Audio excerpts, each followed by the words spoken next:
Good morning students. तो अब तक के लास्ट वीडियोज में हमने लास्ट टाइम पढ़ा था कि कुछ टर्म्स जो कि आपके आगे के इस मॉड्यूल के आगे के चैप्टरों में यूज आएंगे, जैसे कि आपका पहले बताया गया था फेज क्या होता है, फिर फेज एंगल क्या होता है, फेज डिफरेंस क्या होता है और साथ ही साथ फेजर डायग्राम क्या होता है।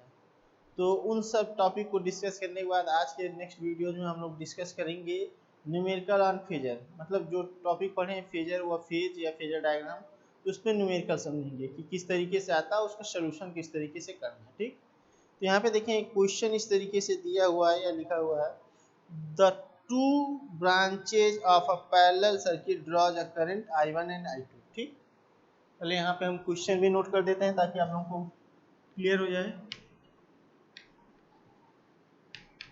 The two branches of a parallel circuit draws current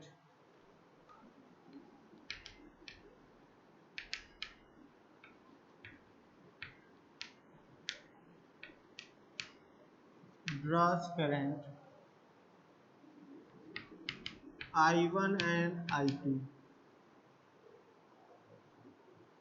such that I1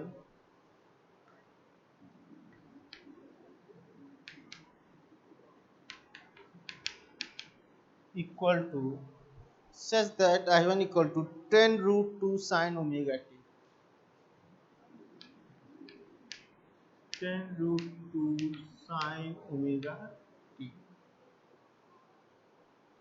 and I2 is equal to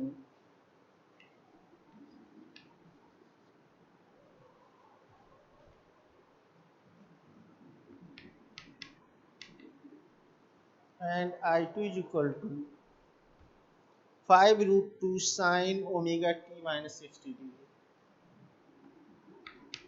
5 root 2 sin omega t minus 60 degree. Full stop के बाद what is the total current draw?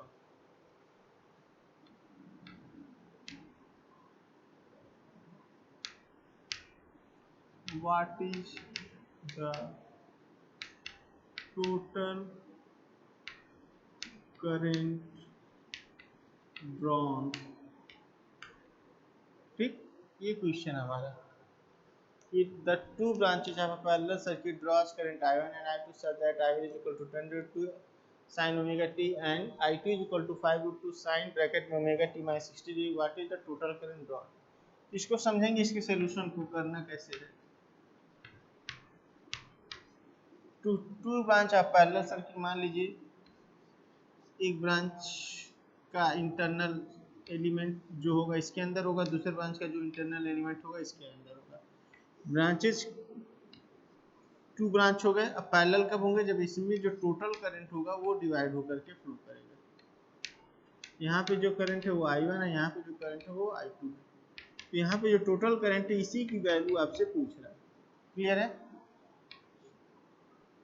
इसकी value आपसे question में पूछा जा रहा है। तो गिवन में आप नोट कर लेंगे, गिवन में क्या नोट कर लेंगे कि I1 की वैल्यू दिया हुआ है 10 root 2 sine omega T, I2 की क्या वैल्यू दिया हुआ है 5 root 2 sine omega T minus 60 degree. ठीक, तो अब आपसे पूछा टोटल करंट, तो टोटल करंट कैसे मिलेगा? फिगर से देखेंगे तो टोटल करंट मतलब I बराबर I1 प्लस I2। तो अब अगर आप 10 रूट 2 और प्लस 5 रूट 2 इस तरीके से करेंगे तो ये प्रोसेस गलत हो जाएगा। ठीक, ये नहीं कि हमको I1 की वैल्यू पता है, I2 की वैल्यू पता है, फिगर से दिख रहा है कि I1 प्लस I2, तो ये गलत हो जाएगा। I1 प्लस I2 तो है, लेकिन ये किस मेथड से है? फेजर मेथड से। फेजर मेथड क्या कहता है? फेजर मेथड कहने का मतलब ये है कि I1 और I2 दोनों के आपको x कंपोनेंट और y कंपोनेंट जानने पड़ेंगे। x कंपोनेंट को आप एक साथ ऐड करेंगे, y कंपोनेंट को आप एक साथ ऐड करेंगे। और जब x कंपोनेंट और y कंपोनेंट को आप एक साथ ऐड कर लेंगे तो उसके बाद उनका रिजल्टेंट का मैग्नीट्यूड निकालेंगे और रिजल्टेंट का फेज एंगल निकालेंगे, उसके बाद रिजल्टेंट करंट को आप बता पाएंगे। अब बात करेंगे एक्स कंपोनेंट की, जिसको हम आई एक्स से डिनोट करेंगे। बात करेंगे वाई कंपोनेंट की, जिसको हम आई वाई से डिनोट करेंगे। तो एक्स कंपोनेंट में क्या करना है, वाई कंपोनेंट में क्या करना है, ये जानेंगे। एक्स कंपोनेंट में कॉम्प्लेक्स या फेजर क्वांटिटी का क्या करते हैं, हॉरिजॉन्टल कंपोनेंट लिखते हैं, और वाई कंपोनेंट में उसी फेजर क्वांटिटी का वर्टिकल कंपोनेंट लिखते हैं। तो एक्स कंपोनेंट में हमने बताया क्या लिखते हैं, हॉरिजॉन्टल कंपोनेंट, वाई कंपोनेंट में वर्टिकल। अब बात करेंगे हॉरिजॉन्टल कंपोनेंट को किस एंगल के साथ लिखते हैं, तो उसको हम कॉस के साथ लिखते हैं, और वर्टिकल कंपोनेंट को किसके साथ लिखते हैं, साइन के साथ। एंगल क्या लेंगे, जो एंगल साइन के साथ जुड़ा होगा या प्लस होगा या माइनस होगा वो लेंगे। तो जैसे देखें यहाँ पे साइन ओमेगा टी के साथ क्या है, प्लस माइनस जीरो है, तो जीरो लेंगे। यहाँ पे क्या लिखेंगे एक्स कंपोनेंट में, पहले मैग्नीट्यूड लिखेंगे 10√2। अब हमको एक्स कंपोनेंट लिखना है तो एक्स कंपोनेंट में कॉस लगाएंगे, कॉस एंगल कितना है यहाँ पे, एंगल जीरो है, जीरो लिख देंगे। फिर प्लस दूसरे वाले का एक्स कंपोनेंट लिखेंगे, तो दूसरे वाले का एक्स कंपोनेंट कितना है 5√2 कॉस, इसके साथ एंगल कितना है -60 है, लिखेंगे ब्रैकेट में -60 डिग्री। हो गया, क्लियर है। अब इसी तरह y कंपोनेंट लिखेंगे, तो y कंपोनेंट में क्या हो जाएगा 5√2 सॉरी 10√2, जो यहाँ पे x कंपोनेंट में जो आपने cos में टर्म लिखा उसी को sin में लिख लेना है, बाकी मैग्नीट्यूड सेम रहेगा। मतलब यहाँ पे cos 0 लिखेंगे तो यहाँ sin 0 लिख लेंगे। 5√2 यहाँ cos -60 लिख रखा है, तो यहाँ पे क्या लिख रखेंगे sin -60। इसके बाद इसको कैलकुलेट कर लेंगे, किसके हेल्प से, साइंटिफिक कैलकुलेटर की हेल्प से। अब हम ये बात करेंगे कि एंगल के साथ प्लस माइनस हमको लगाना है, कहाँ से लगाना है, अगर ये ओमेगा टी में माइनस है तो -60 लिखना है, अगर ओमेगा टी में ये +60 है तो यहाँ पे +60 लिखना है। तो इस चीज़ का ध्यान देना है, ठीक। एंगल ओमेगा टी के साथ क्या रिलेशन है, एंगल का माइनस में तो -60 लिखेंगे, ओमेगा टी के साथ प्लस में है तो +60 लिखेंगे। अब इसको करने के बाद हम इस डाटा को कैलकुलेट कर लेंगे। तो आप इसको कैलकुलेट करेंगे, तो इसको आप जरा कैलकुलेट करें 5 मिनट में, फिर मैं इसको आगे बताता हूँ ताकि आप इसको मिला सकें।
तो स्टूडेंट आप लोग कर चुके होंगे, तो आप लोगों को बताया जाए कि इसकी वैल्यूज कितनी होगी। तो जब हम लोग x कंपोनेंट निकालेंगे तो उसकी वैल्यू कितनी आ रही है, हमारी x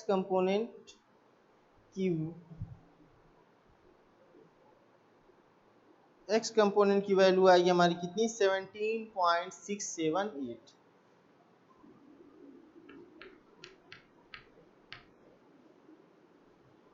और y कंपोनेंट कितना आ रहा है, y कंपोनेंट आएगा हमारा -6.124।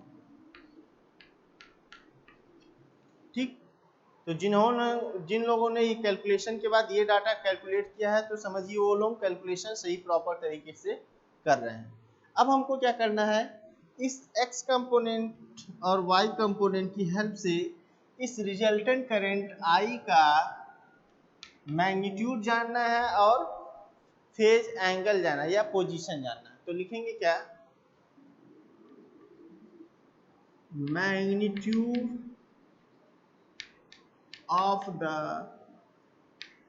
रिजल्टेंट। मैग्नीट्यूड मिलता कैसे है, रूट ओवर x कंपोनेंट मतलब I X square plus y component मतलब आई वाई का स्क्वायर।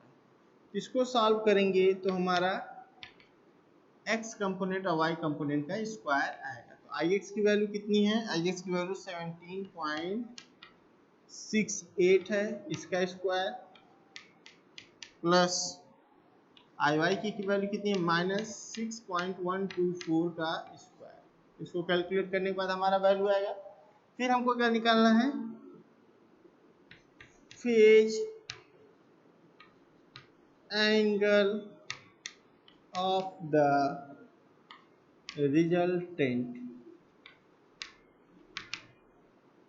फेज एंगल किस तरीके से निकालते हैं, फेज एंगल को रिप्रेजेंट करते हैं किससे, यहाँ पे मैग्नीट्यूड को रिप्रेजेंट करते हैं मैक्सिमम वैल्यू से, और यहाँ पे फेज एंगल को रिप्रेजेंट करते हैं फाई से। ठीक, रिजल्टेंट का मैग्नीट्यूड मैक्सिमम वैल्यू से और रिजल्टेंट का फेज एंगल फाई से।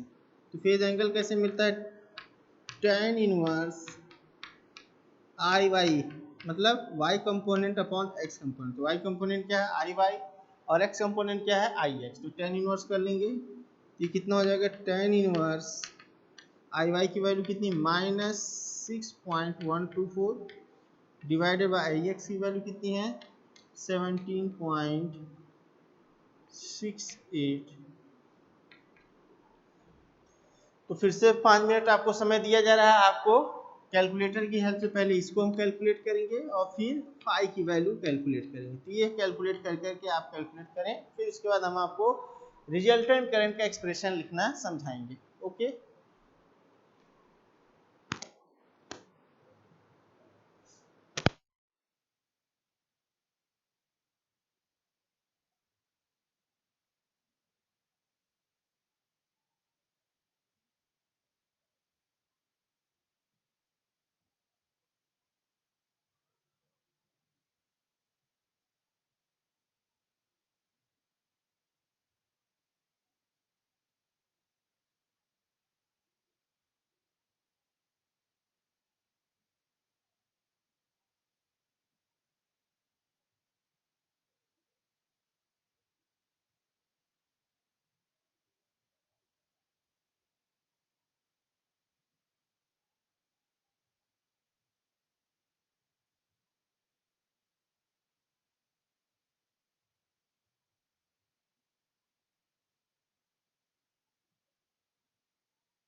तो स्टूडेंट अब तक आप लोगों ने कर लिया होगा, तब हम आपको बताएंगे कि मैग्नीट्यूड कितना आया है और आपका साथ ही साथ उसका फेज एंगल कितना है।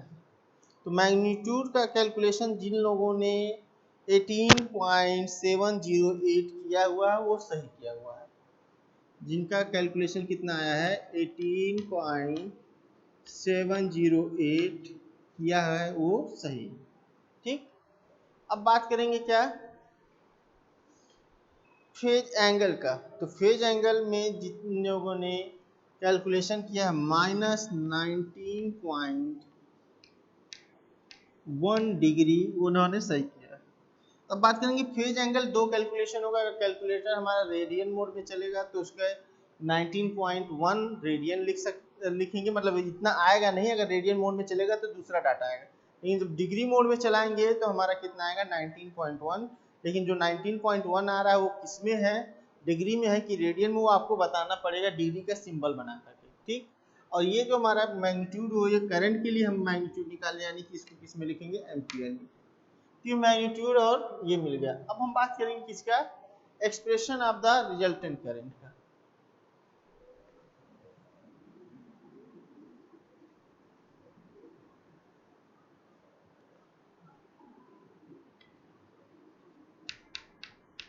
Expression of the resultant current.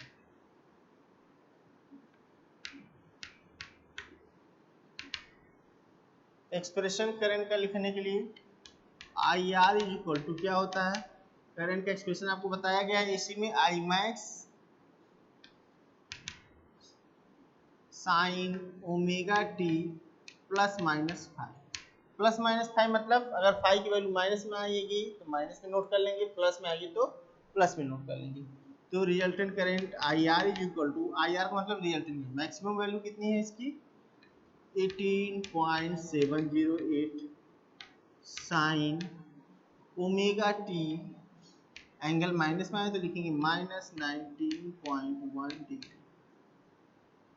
इसको आप इस तरीके से ब्लॉक कर सकते हैं कि हमारा रिजल्टेंट करंट का एक्सप्रेशन है। ठीक, इसी तरीके से अब हम लोग नेक्स्ट न्यूमेरिकल देखेंगे। तो नेक्स्ट न्यूमेरिकल क्या है, जो इसी तरीके से आएगा, पूछा जाएगा, उसको देखेंगे कैसे करेंगे।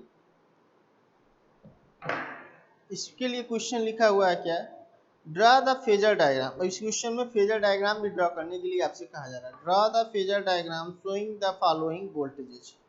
ठीक, क्वेश्चन यहाँ लिख दे रहे हैं हम आप लोगों के लिए ताकि इजी हो जाए। आप लोगों ने कल भी लिया होगा, नोट कर लिया होगा। ये हमारा रियल, ये एक सोल्यूशन का फाइनल आंसर है। आगे बढ़ते हैं।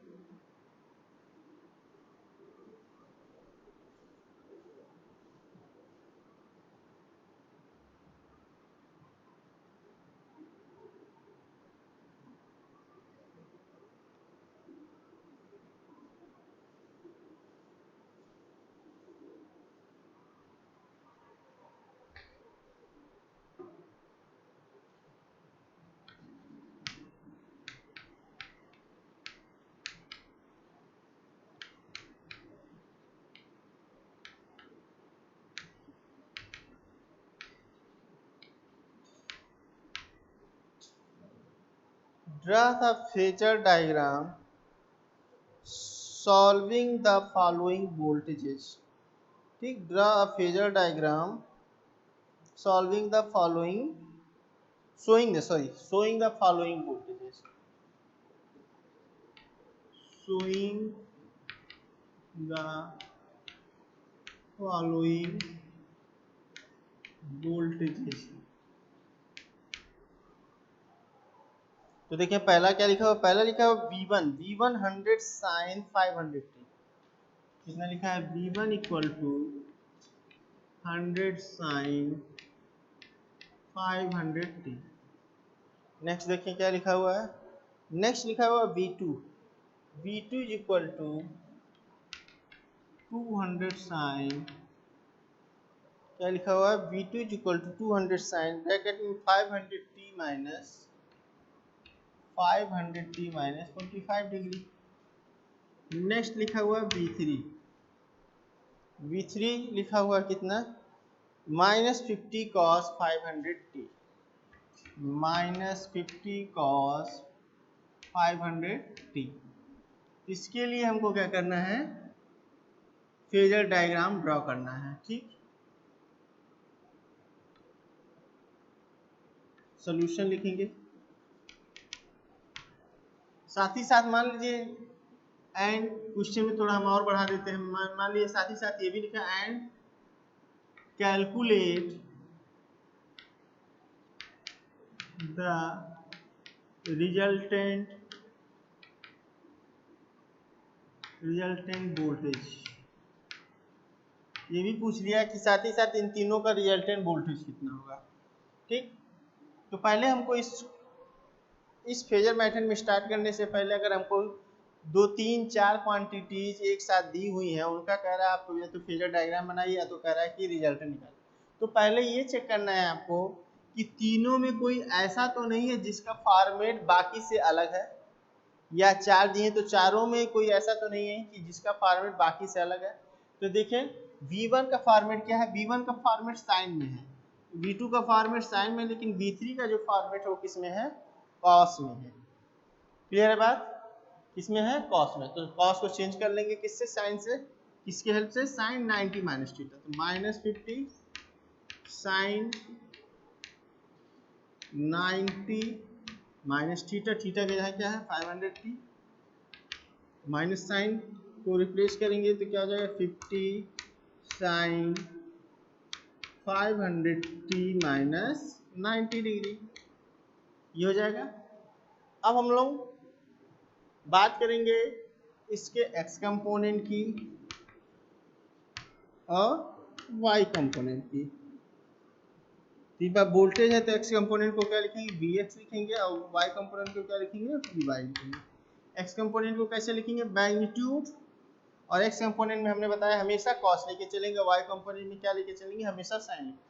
मैग्नीट्यूड 100, इसके साथ 500t के साथ क्या है, जीरो एंगल है, प्लस माइनस जीरो है, तो cos 0, फिर प्लस लगाएंगे, दूसरे वाले V2 का मैग्नीट्यूड कितना है 200, फिर cos इसके साथ 500t के साथ क्या है -45 डिग्री, -45 डिग्री। फिर तीसरा वाला लिखेंगे 50, इस बार क्या है 500t से -90 डिग्री है, तो cos ब्रैकेट में -90 डिग्री, इसको सॉल्व कर लेंगे एक बार। फिर y कंपोनेंट को लिखेंगे, तो हमने बताया y कंपोनेंट में कुछ करना नहीं, ऊपर वाला एज इट इज उतार लेना है, जो cos में उसको साइन में लिख लेना है। तो 100 sine 0 degree, 200 sine -45 degree, 50 sine -90 degree. इसको आप कैलकुलेट करना है आपको साइंटिफिक कैलकुलेटर की हेल्प से। तो आपको 5 मिनट दिया जा रहा है, 2 मिनट, इसको सॉल्व करके फटाफट बताएं, फिर आपको बताया जाएगा क्या आएगा।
तो स्टूडेंट्स आप सबने कर लिया होगा, तो एक्स कंपोनेंट आपको बताया जाएगा कितना आया है। एक्स कंपोनेंट हम लोग का आया है कितना, 241.42। अब बात करेंगे वाई कंपोनेंट कितना आया है। वाई कंपोनेंट आया हमारा 91.42।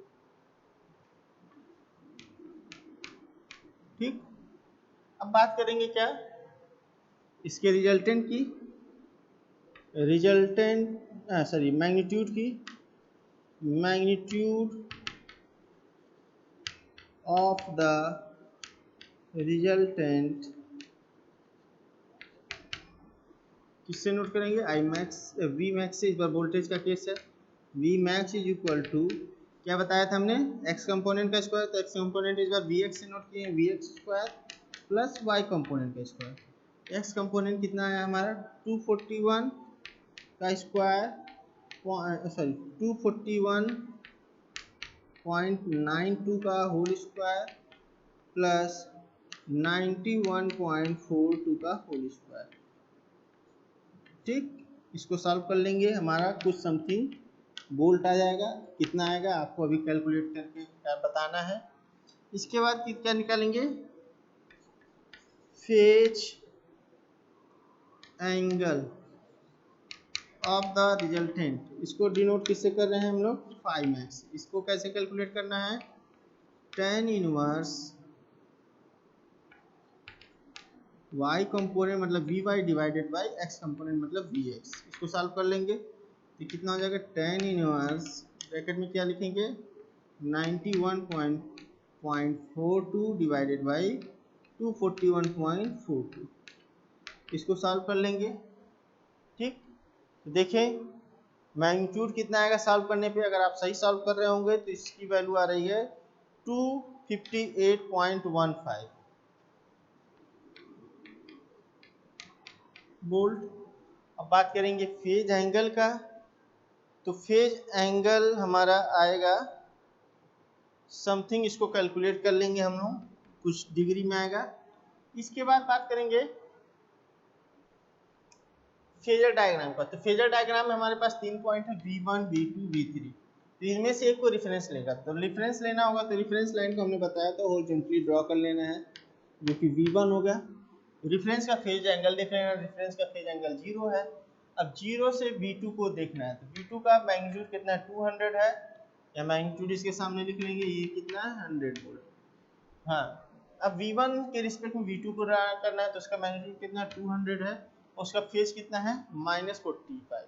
तो इसका 0 है, तो 0, और आपको V2 का कहाँ बनाना है, -45। तो हमने आपको बताया था कि अगर फेज रेफरेंस से ऊपर चलेंगे तो पॉजिटिव एंगल होता है, रेफरेंस से नीचे चलेंगे तो नेगेटिव एंगल होता है। तो 45 कहाँ होगा, यहाँ कहीं होगा। ये होगा V2 का फेज, जिसकी वैल्यू लिखेंगे 200 वोल्ट, यहाँ दिखा देंगे 45।